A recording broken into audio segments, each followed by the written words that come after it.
في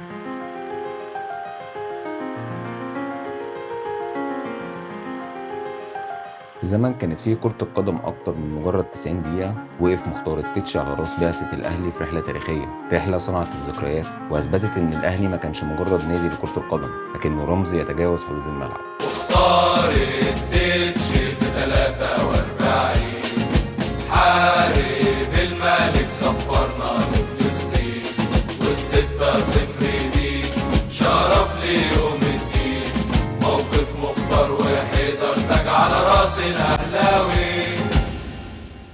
يا مساء الفل. رحلة الأهلي لفلسطين مليانة تفاصيل كتير، وطبعا في وسط التفاصيل الكتير دي هتلاقي فيه محاولات كتيرة جدا للتدليس وتشويه دور النادي الأهلي وأهمية الرحلة دي في تاريخ النادي الأهلي. لكن قصة الرحلة دي بالنسبة لجمهور الأهلي مش مجرد حدوتة في التاريخ بنسردها، لا دي ملحمة تاريخية احنا كأهلاوية بنفتخر بيها ودايما بتفكرنا بإخواتنا. وبالنسبة لموضوع الفيديو، وزي كل أول فيديو أحب أفكركم وأفكر نفسي بإخواتنا في فلسطين، ادعوا لهم، كملوا في المقاطعة وإن شاء الله ربنا ينصرهم قريب. نرجع تاني لقصة سفر النادي الأهلي لفلسطين، وليه الموضوع ما بدأش أصلا مع منع اللعيبة او البعثه من السفر. وزي ما قلت كده ان الرحله دي كان فيها تفاصيل كتير قبل وبعد الرحله، وعشان نفهم القصه كويس لازم نرجع قبلها بشويه كده ونفهم ايه سر العداء ما بين حيدر والاهلي، وايه سر الخلاف الكبير اللي كان ما بين حيدر ومختار التتش قبل حتى السفر لفلسطين. مختار التتش كان معروف بعشقه للنادي الاهلي وحبه وغيرته الشديده على النادي، وطبعا مع وجود حيدر باشا اللي كان بيحاول بكل الطرق منع الاهلي من الازدهار في الكره المصريه باي طريقه، كان دايما في خلاف ما بينهم. طيب منين بدات القصه ما بين حيدر والاهلي؟ في نهايه فتره العشرينات واواخر الاربعينات كان النادي الاهلي بينظم رحلات خارج مصر، زار فيها الاهلي دول اوروبيه وعربيه، وده كان كفيل انه يخلي اسم النادي الاهلي يظهر اكتر وتبقى ليه شعبيه داخل وخارج مصر. بس خلينا داخل مصر دلوقتي، لان الرحلات دي كانت مصدر دخل مهم جدا ومصدر ماده مهم جدا للنادي الاهلي، يقدر من خلاله ان هو يطور النادي في فتره كانت صعبه جدا على الكره المصريه وصعبه جدا برضو على الانديه المصريه. وهنا بتكلم على الانديه المصريه مش المدنيه. طبعا مع سفريات النادي الاهلي واللعب مع فرقه خارج مصر وزياده شعبيه النادي الاهلي يوم عن يوم داخل وخارج مصر، كانت هتبقى حاجه مغريه جدا للعيبه في الفتره دي. وهنا تظهر المشكله،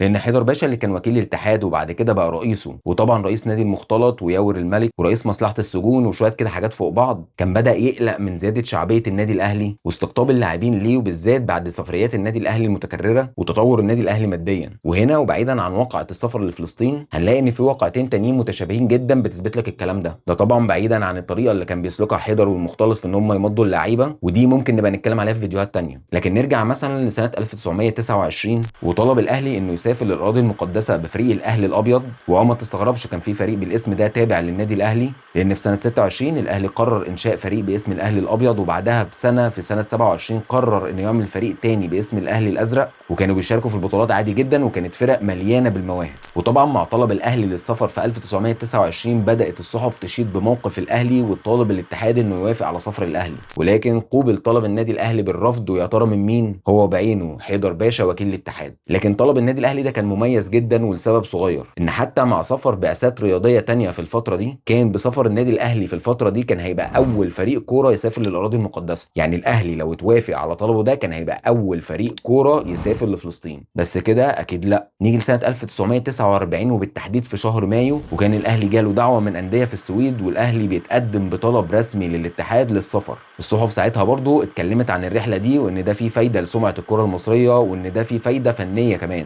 وكعاده الفرق في الفتره دي ان السفريات اللي من النوع ده بيتم الاستعانه بلعيبه من فرق تانية، لكن كعاده حيدر باشا وبعد شويه اجتماعات كانت الموافقه مشروطه. اشترط الاتحاد ان الاهلي يسافر بلاعبيه فقط وعدم الاستعانه باي لاعب من فرق تانية، ودي كانت واقعه غريبه ما حصلتش مع اي فريق سافر بره مصر، لدرجه ان الصحف ساعتها استعجبت من القرار ده ووصفته بانه مبدا خطر على السمعه المصريه، وان القرار طعنه في اللجنه العليا موجهه للسمعه المصريه، وان ما سبقش لاي نادي من الانديه اللي سافرت ان اتحط الشرط ده وما تمش الاستعانه بلعيبه من انديه تانية. وطبعا لان السفر كان مع فتره الانتقالات كان القلق من حيدر ان اللعيبه تنضم للاهلي. باختصار ان واقعه 43 ما كانتش اول مره تحصل من حيدر ضد الاهلي، ولا كانت اخر مره، وكان سبب من اسباب منع حيدر للنادي الاهلي من السفر ان شعبيته وموارده بتزيد يوم عن يوم، وتخوفه ان اللعيبه تنضم للنادي الاهلي وتزيد قوه النادي الاهلي يوم عن يوم ويضعف المختلط. شوف بقى كل اللي فات ده مش موضوع الفيديو، نيجي بقى لموضوع الفيديو، وهو رد مختار التتش على حيدر باشا بسبب حديث حيدر باشا مع نفس المجله قبلها بايام. بس بس قبل ما اتكلم عن المقاله هحكي لك حاجه صغيره كده. في 2 ابريل 1943 الاهلي بيتوج ببطوله دوري منطقه القاهره في المباراه النهائيه على حساب نادي فاروق.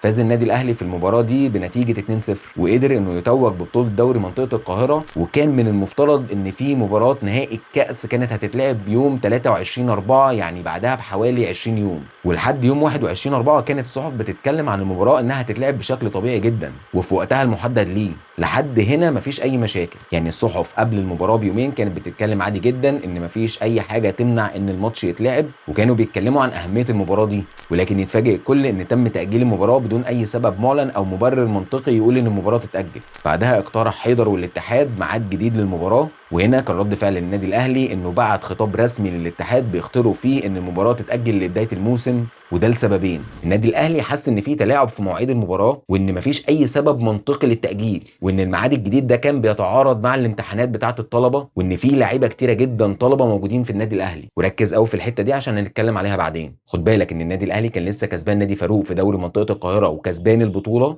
يعني معنوياته عاليه جدا وجاهزيته الفنيه والبدنيه كانت عاليه برضه، وما كانش فيه اي مشكله عند النادي الاهلي انه يلعب المباراه في ميعادها اللي كان محدد ليها. انت واخد بالك التاجيل كان في صالح مين؟ وطبعا بعد ارسال الخطاب اللي النادي الاهلي بعته للاتحاد بدات حاله توتر ما بين النادي الاهلي وحيدر، لان حيدر اعتبر ان الخطاب ده تحدي ضده. واجتمعت اللجنه العليا برئاسه حيدر اللي اتحججت ان الموسم انتهى مع شهر مايو وان اللعيبه في اجازات وان الملاعب بيتم اعدادها للموسم الجديد. وفي 27/7 بعد فتره توتر ما بين حيدر والاهلي النادي الاهلي بيقدم طلب رسمي للاتحاد ان هو يسافر فلسطين. ولكن بعد ما اجتمعت اللجنه العليا للاتحاد قررت، وركز قوي في الكلام ده، قررت اللجنه العليا للاتحاد المصري لكره القدم عدم السماح لاي فرقه بالسفر للخارج في عطله هذا العام، وذلك عقب القرار الذي اتخذ لتأجيل المباراة الأخيرة لكأس جلالة الملك فاروق بين الأهلي وفاروق. وبناء على ذلك رفض الطلب المقدم من النادي الأهلي بسفر فريقه لفلسطين، ويسري هذا القرار على جميع الأندية المنضمة للاتحاد. رفض الاتحاد وحيدر لسفر النادي الأهلي لفلسطين كان بسبب تحدي النادي الأهلي لحيدر في تأجيل المباراة، وكمان منع باقي الفرق من السفر عشان حتى لو النادي الأهلي سافر بدون موافقة الاتحاد ما يبقاش فيه أي فريق مشارك أو متضامن مع النادي الأهلي. يعني منع سفر النادي الأهلي لفلسطين ما كانش بسبب أسباب كده ولا كده زي ما الناس بتدعي، وده بناء عن كلام حيدر والاتحاد، بس ده هنبقى نتكلم فيه في فيديو 6-0 كده بعدين. ندخل بقى في موضوع الفيديو. انت متخيل انا كل ده بفرش اصلا لموضوع الفيديو؟ مقاله تحت عنوان مختار التتش يقول لا يا حيدر باشا، تاريخ 3 نوفمبر 1943. الكلام كان زي ما قلت ان هو كان رد من مختار التتش على حيدر باشا بسبب حوار اجراه مع نفس المجله في الفتره دي، وكان الحوار بعنوان نحن في حاجه الى حكم قراقوش. هنا بدا الكلام مع حيدر عن موضوع شطب ال 19 لاعب بجره قلم حسب وصف المجله، وكان رد حيدر غريب جدا وبالنص كده: انا لا اتكلم في هذا الموضوع، ثم طلب الينا ان نعتبر المحادثه بيننا وبينه قد انتهت. يعتبر تهرب كده من السؤال بشكل شيك. ولما سالوا المحرر عن السبب كان رده عجيب جدا، وان هو مش عايز يدخل في مجادلات صحفيه، وحسب وصفه ان الصحافه كانت بتوصفه بقراقوش فليكن. وبدا يتكلم عن اننا في حاجه الى تطبيق احكام قراقوش فقد اعتدنا على الفوضى وشويه كلام عن النظام والطاعه. بعدين ضرب مثال غريب جدا ان لو الاب منع ابنه من الخروج والابن عصى امره فهل تنتظر من الاب ان يسكت فتضيع هيبته ويزول سلطانه ويصبح اضحوكه ولا يعاقبه علشان يقدر يربي باقي الاولاد ويوجههم كما يريد، وانها ادرى بمصلحتهم في اسقاط على النادي الاهلي وسفره لفلسطين؟ وهنا لو بصيت للغه حيدر هتلاقيها مليانه بالتعالي والسلطويه، وان الموضوع كان معاه شخص مش قصه قانون ونظام، لان بعد كده هنحكي في فيديوهات تنفي اصلا كلام حيدر ده، وانه اول واحد كان بيخترق القانون والنظام علشان مصلحته ومصلحه فريقه.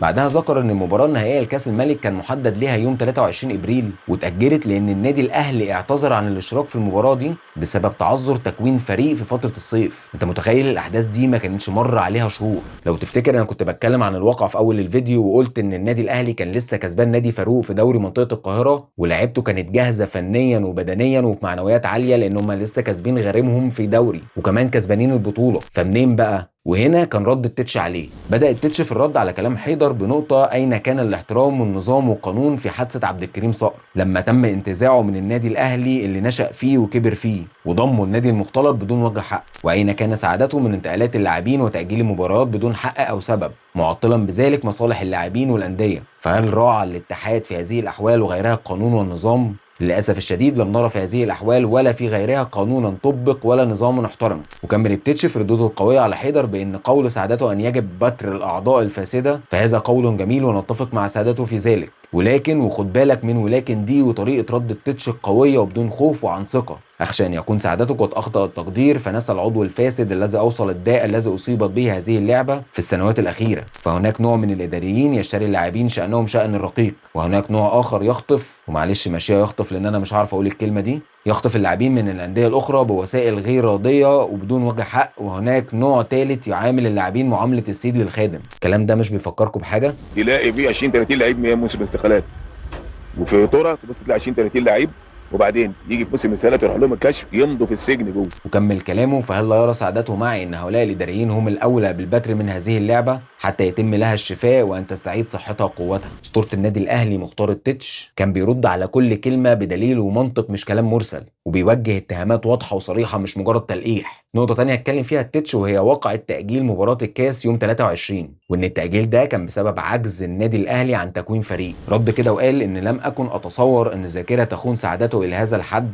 وتنسيه الوقائع الصحيحه، وبدا يسرد حقيقه الواقعه. مع ان انا قلت الواقع في اول الفيديو، لكن انا هقرا لكم كلام التتش بالنص. كان محدد لهذه المباراة يوم 23 ابريل، وكان لاعبو النادي الاهلي مستعدين لهذا اليوم كل الاستعداد ومتلهفين للمباراة حتى يضيفوا نصرا جديدا عن النصر السابق الذي احرزوه على النادي المختلط في المباراة النهائية للالعاب الدورية. لكن حدث قبل موعد المباراة بيومين ان اخطر الاتحاد ادارة النادي الاهلي بان المباراة قد اجلت بناء على رغبة ابديت من جهة عليا. بعد ذلك اراد الاتحاد ان يحدد موعدا اخر للمباراة، وانعقدت النية على تحديد هذا الميعاد بعد 3 اسابيع. وركز في حته 3 اسابيع دي عشان هنحتاجها بعدين. فلما علمت اداره النادي الاهلي بهذا الاتجاه، ارسلت بتاريخ 3 مايو للاتحاد خطابا تخطر فيه بانها لا تستطيع اللعب في هذا الميعاد، نظرا لانه يوجد في الفريق النادي بعض اللاعبين من الطلبه وهم في هذا الوقت سيكونون مشغولين في الامتحانات، كما لا يمكنها بأي حال من الأحوال أن تدخل المباراة بدون هؤلاء اللاعبين. هذا هو الوضع الصحيح لتلك المسألة. فالنادي الأهلي لم يرفض اللعب يوم 23 إبريل كما يقول سعادته، بل أنه رفض اللعب عندما أريد تحديد المباراة في توقيت الامتحانات، وذلك مراعاة لمستقبل اللاعبين من الطلبة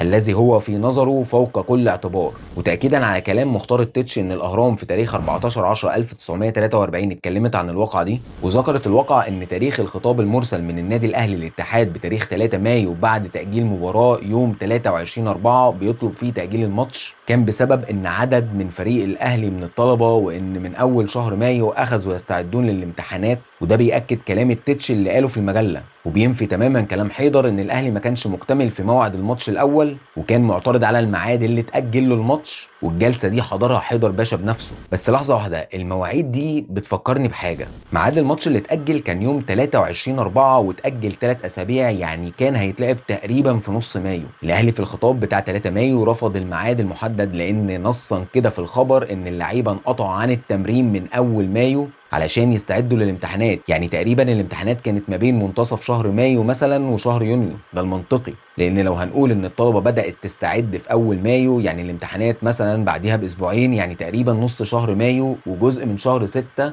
هيبقى فيه الامتحانات. وده كان نفس رد التتش على حيدر ان اللعيبه كانت مستعده لما كان الميعاد يوم 23/4، ولما اتأجل الماتش رفض النادي الأهلي عشان السبب ده. طب نيجي بعدها بسنة وماتش 6-0 ذات نفسه اللي كان يوم 2/6، وفي خبر غطى خسارة النادي الأهلي بالنتيجة دي ذكر إن الخسارة دي كانت نصر أدبي كبير يجب أن يعرفه الجمهور، فالنادي الذي شطب فريقه عاما رياضيا كان يجب ألا يشترك في الدورة الرياضية لهذا العام لعدم المران والشلل الكامل اللي أصاب النشاط الرياضي. والأهم في الجزء ده إن اتقال كده نصا من سوء الحظ إن المباراة النهائية حددت في أسبوع الامتحانات النهائية، وأغلب فريق النادي الأهلي طلبة يمتحنون بالفعل. ماتشين في توقيت امتحانات ومعظم النادي الأهلي من الطلبة، مش غريبة الصدفة دي؟ وهنا بقى نيجي للنقطة المهمة، وهي منع النادي الأهلي من السفر لفلسطين. اتكلم مختار التتش عن قصة منع النادي الأهلي من السفر لفلسطين بحجة ظروف خاصة حالت دون إجابة طلب الاتحاد التركي، وإن مش من اللائق بالأندية أن تسافر لفلسطين. وضح التتش إن لاحظ إن كلام حيدر كان خالي من الأسباب، وإن كل ما ذكره كان ظروف خاصة حالت دون إجابة طلب تركيا، وإن كانت الحكومة المصرية مهتمة كل الاهتمام بالرحلة دي وراغبة في نجاحها واعتمدت مبلغ كبير حتى من المال. وكمل كلامه إن حيدر سكت عن ذكر السبب الحقيقي اللي حال دون إتمام هذه الرحلة، وقال كده: فنحن نذكره للحقيقة والتاريخ حتى لا تستغل الحوادث استغلالا لا يتفق مع الحقيقة. من الآخر التتش كان بيوثق الحقيقة عشان ما يحصلش أي تدليس في الوقائع في المستقبل. وانتوا كده من زمان ولا إيه؟ كمل التتش كلامه وقال إن السبب الوحيد اللي حال دون نجاح الرحلة يرجع لعدم اتفاق الاتحادين المصري والتركي على ميعاد السفر، وان المفاوضات اخذت وقت طويل وان تعذر الوصول الى اي اتفاق بالرغم من الجهود المبذوله لتقريب وجهتي النظر. وقد علمنا ان سبب فشل المفاوضات يرجع لعدم استقرار الجانب المصري على راي واحد مما دعا احد الاعضاء للاستقاله. لكن ما لنا وهذا كله؟ وايه علاقه رحله تركيا بسفر النادي الاهلي لفلسطين وان هم هيئتين مستقلين؟ وهل ان بسبب فشل الاتحاد كان الزاما على الفرق انها تغطي على الفشل ده؟ لا يا سعاده الباشا، فلا العرف ولا المجامله الرياضيه تبرران قول سعادتكم هذا، لا سيما ان فشل رحله تركيا وهو مساله بين اتحادين لا دخل للانديه في هذا الفشل،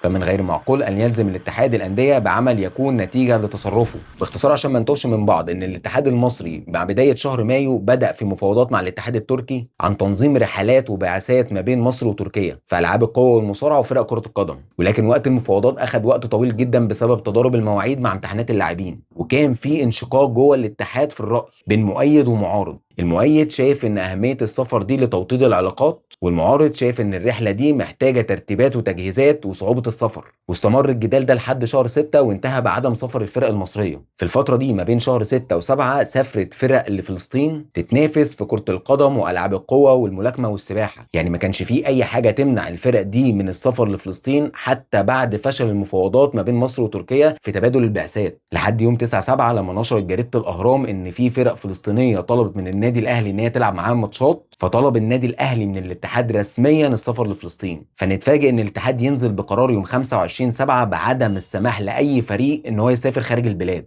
يعني كلام حيدر عن منع النادي الاهلي من السفر لفلسطين عشان العلاقات المصريه التركيه كانت حجه فاشله عشان يخفي السبب الحقيقي وهو منع النادي الاهلي تحديدا من السفر لفلسطين. واختتم التتش كلامه في المقاله برساله لحيدر باشا: واود قبل ان اختم كلمتي ان الفت نظر سعادته الى ان حكم اراوش الذي يريد فرضه على لعبه كره القدم كان مثالا سيئا في التاريخ للظلم والاستبداد، وانا لا ارضى لرئيس الاتحاد ان يضع نفسه في هذا الوضع، لان الرياضه يجب ان تسمو على كل الاعتبارات وتساس بالحكمه والعدل. ده الاسطوره مختار التتش اللي بيتكلم بالحق وما بيخافش من حد.